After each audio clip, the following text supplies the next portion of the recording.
എല്ലാവർക്കും നമസ്കാരം. ഇന്ന് നമുക്ക് മുട്ട വെച്ചിട്ട് ചെയ്യാൻ പറ്റുന്ന നല്ലൊരു ടേസ്റ്റി ആയിട്ടുള്ള റോളിൻ്റെ റെസിപ്പി നോക്കാം. ഈ ഒരു റോള് തയ്യാറാക്കിയെടുക്കാൻ വളരെ ഈസിയാണ്. നമ്മുടെ വീട്ടിലുള്ള ചേരുവകൾ വെച്ചിട്ടാണ് നമ്മളിതെല്ലാം ചെയ്തെടുക്കുന്നത്.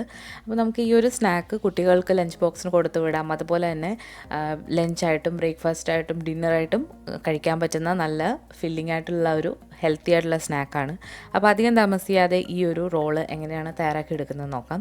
അപ്പോൾ അതിന് വേണ്ടിയിട്ട് ഞാനിവിടെ ഒരു മുട്ട എടുത്തിട്ടുണ്ട്. ഈ ഒരു മുട്ട ഒരു പാത്രത്തിലേക്ക് ഇട്ട് കൊടുത്തിട്ട് കുറച്ച് ഉപ്പിട്ട് നന്നായിട്ടൊന്ന് അടിച്ചെടുക്കണം. അപ്പോൾ നമുക്ക് ആദ്യം ഒരു ബാറ്റർ തയ്യാറാക്കി എടുക്കണം. അതിന് വേണ്ടിയിട്ടാണ് നമ്മളിപ്പോൾ ഇങ്ങനെ ചെയ്യുന്നത്. ഇതിലേക്ക് ആവശ്യത്തിനുള്ള ഉപ്പിട്ട് കൊടുക്കുന്നുണ്ട്. മുട്ട റൂം ടെമ്പറേച്ചറിലുള്ളതാണെങ്കിൽ പെട്ടെന്ന് തന്നെ ഇത് നന്നായിട്ട് പതഞ്ഞ് വരും. അതുപോലെ കുറച്ചുകൂടി നല്ലതാണ് ഫ്രിഡ്ജിൽ നിന്ന് പുറത്തെടുത്ത് വെക്കുകയാണെങ്കിൽ. അപ്പോൾ നന്നായിട്ട് അടിച്ചു കൊടുത്തതിന് ശേഷം ഞാനിതിലേക്ക് ഒരു നുള്ള് ബേക്കിംഗ് സോഡ ചേർത്ത് കൊടുക്കുന്നുണ്ട്. ഈ ഒരു സ്റ്റെപ്പ് തികച്ചും ഓപ്ഷണലാണ്. നല്ലൊരു സോഫ്റ്റ്നെസ്സിന് വേണ്ടിയിട്ടാണ് ബേക്കിംഗ് സോഡ. ഇത് ചേർത്തില്ലെങ്കിലും കുഴപ്പമില്ല. ഇനി നമ്മൾ ഇതിലേക്ക് ഒരു കപ്പ് റൂം ടെമ്പറേച്ചർ, അതായത് ചൂടും തണുപ്പും ഇല്ലാത്ത നോർമൽ ടെമ്പറേച്ചറിലുള്ള പാല് ഒഴിച്ചു കൊടുക്കുകയാണ്. പിന്നെ വേണ്ടത് ഗോതമ്പ് പൊടിയാണ്. അപ്പോൾ ഞാനിവിടെ ഒരു കപ്പ് പാലിന് 3/4 കപ്പ് ഗോതമ്പ് പൊടി എടുത്തിട്ടുണ്ട്. അപ്പോൾ ഗോതമ്പ് പൊടിയും പാലും കൂടി ഇടവിട്ട് ഒഴിച്ചിട്ട് ഇത് നന്നായിട്ടൊന്ന് മിക്സ് ചെയ്തെടുക്കാം. നമ്മൾ ഗോതമ്പ് ദോശയൊക്കെ തയ്യാറാക്കുന്ന അതേ ഒരു പരുവത്തിൽ ഇത് നന്നായിട്ട് കട്ട കെട്ടാതെ ഒന്ന് എടുക്കാം. പിന്നെ വേണ്ടത്, ഇനി നമ്മൾ ഇതിനകത്ത് വേണ്ട ഫില്ലിംഗ് ആണ് നമ്മൾ ചെയ്യുന്നത്. അപ്പോൾ അതിന് വേണ്ടിയിട്ട് ഞാൻ 2 മുട്ട, അതുപോലെ തന്നെ ഒരു ചെറിയ സവാള പൊടിയായിട്ട് അരിഞ്ഞത്, ഒരു പച്ചമുളക്, പിന്നെ കുറച്ച് മല്ലിയില ചേർക്കണമെന്നില്ല. നിങ്ങൾക്ക് കറിവേപ്പിലയാണെങ്കിൽ അതും ചെയ്യാവുന്നതാണ്. പിന്നെ വേണ്ടത് ഒരു ചെറിയ തക്കാളി പൊടിയായിട്ട് അരിഞ്ഞാണ്. അപ്പോൾ ഇതുകൂടി ചേർത്ത് കൊടുത്തിട്ട് ഇതിലേക്ക് നമ്മൾ ഇനി കുറച്ച് മഞ്ഞൾപ്പൊടിയും ഉപ്പും മുളക് പൊടിയും ചേർത്ത് കൊടുക്കുന്നുണ്ട്. അപ്പോൾ നിങ്ങൾക്ക് കുരുമുളക് പൊടി വേണമെങ്കിൽ അത് ചേർത്ത് കൊടുക്കാം. അതല്ല നിങ്ങൾക്ക് മസാലപ്പൊടി ആണെങ്കിൽ അതും ചേർത്ത് കൊടുക്കാം. അതൊക്കെ നിങ്ങളുടെ ഇഷ്ടത്തിന് മാറ്റി കൊടുക്കാവുന്നതാണ്. അപ്പോൾ ഞാനിവിടെ കുറച്ച് മഞ്ഞൾപ്പൊടിയും മുളകുമാണ് ചേർത്ത് കൊടുക്കുന്നത്. അപ്പോൾ ഇതെല്ലാം കൂടി ചേർത്ത് കൊടുത്തിട്ട് ഇനി ഒരു ഫോർക്ക് വെച്ചിട്ട് നന്നായിട്ടൊന്ന് മിക്സ് ചെയ്തെടുക്കാം. നമ്മൾ ഓംലെറ്റ് തയ്യാറാക്കി എടുക്കുന്ന പോലെ നന്നായിട്ട് ഇതൊന്ന് പതപ്പിച്ചെടുക്കണം. അപ്പോൾ നമ്മുടെ ബാറ്ററും അതുപോലെ തന്നെ മുട്ടയുടെ ഫില്ലിങ്ങും റെഡി ആയിട്ടുണ്ട്. ഇനി നമുക്കിതെങ്ങനെ റോളാക്കി എടുക്കുമെന്ന് നോക്കാം.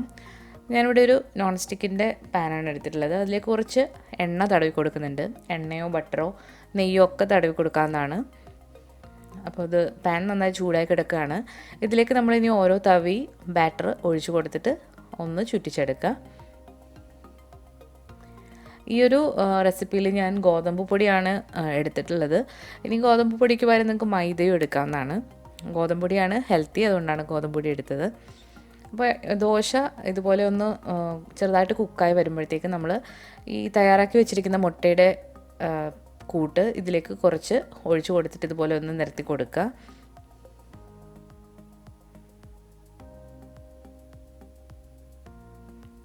തീ ഒരു മീഡിയം ഫ്ലെയിമിലിട്ട് വേണം ഇത് ചെയ്തെടുക്കാനായിട്ട്. ഇതിൻ്റെ അല്ലെങ്കിൽ ഇത് പെട്ടെന്ന് കരിഞ്ഞു പോകും. ഇതിൻ്റെ ഉൾഭാഗം നന്നായിട്ട് വെന്ത് വരില്ല. ഒരു സൈഡ് ആയിക്കഴിഞ്ഞാൽ ഇത് മറിച്ചിട്ട് കൊടുക്കാം. അതിനുശേഷം വീണ്ടും അടച്ചു വെച്ചിട്ട് വേവിക്കാം. അപ്പോൾ 2 സൈഡും കഴിഞ്ഞാൽ ഇതിലേക്ക് നമ്മൾ കുറച്ച് ചീസ് ഒന്ന് ഇട്ട് കൊടുക്കുന്നുണ്ട്. അപ്പോൾ ചീസ് ഇടുമ്പോൾ നല്ലൊരു ടേസ്റ്റാണ്. അത് ഇല്ലയെന്നുണ്ടെങ്കിൽ ഇട്ട് കൊടുക്കേണ്ട ആവശ്യമില്ല.